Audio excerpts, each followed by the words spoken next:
అందరికీ నమస్కారం అమ్మ. ముఖ్యంగా డిఎస్సి అభ్యర్థులందరికీ ఒక ముఖ్యమైన విషయం అని చెప్పుకోవాలి. మీరు డిఎస్సి ఎప్పుడు అని ఎదురు చూస్తున్నారు. దానికి సంబంధించిన ముఖ్యమైన అప్డేట్ వచ్చింది. ఇంకా ఆలస్యం చేయకుండా వీడియోలోకి వెళ్ళిపోదాం.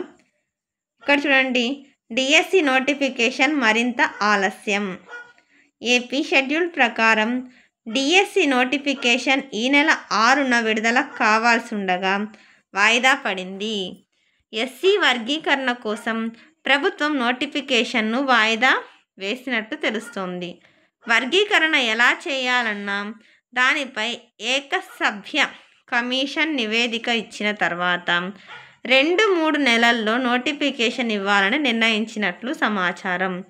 వచ్చే విద్యా సంవత్సరం ప్రారంభం నాటికి టీచర్ల భర్తీ ప్రక్రియను పూర్తి చేసేలా ప్రణాళిక రూపొందిస్తున్నట్టు తెలుస్తుంది. అందరికీ ధన్యవాదాలమ్మా. ఇంకా మన ఛానల్ సబ్స్క్రైబ్ చేసుకుని వాళ్ళు ఎవరంటే దయచేసి సబ్స్క్రైబ్ చేసుకొని లైక్ చేసి షేర్ చేసి మీ ఫ్రెండ్స్కి రిలేటివ్స్ అందరూ సబ్స్క్రైబ్ చేసుకోమని చెప్పండి. నా ఛానల్ సబ్స్క్రైబ్ చేసుకుని ప్రత్యక్షంగా పరోక్షంగా సపోర్ట్ చేస్తున్న అందరికీ పేరు పేరున ప్రత్యేకమైన ధన్యవాదాలు. అందరికీ మరొకసారి ధన్యవాదాలు. దయచేసి వీడియోని మాత్రం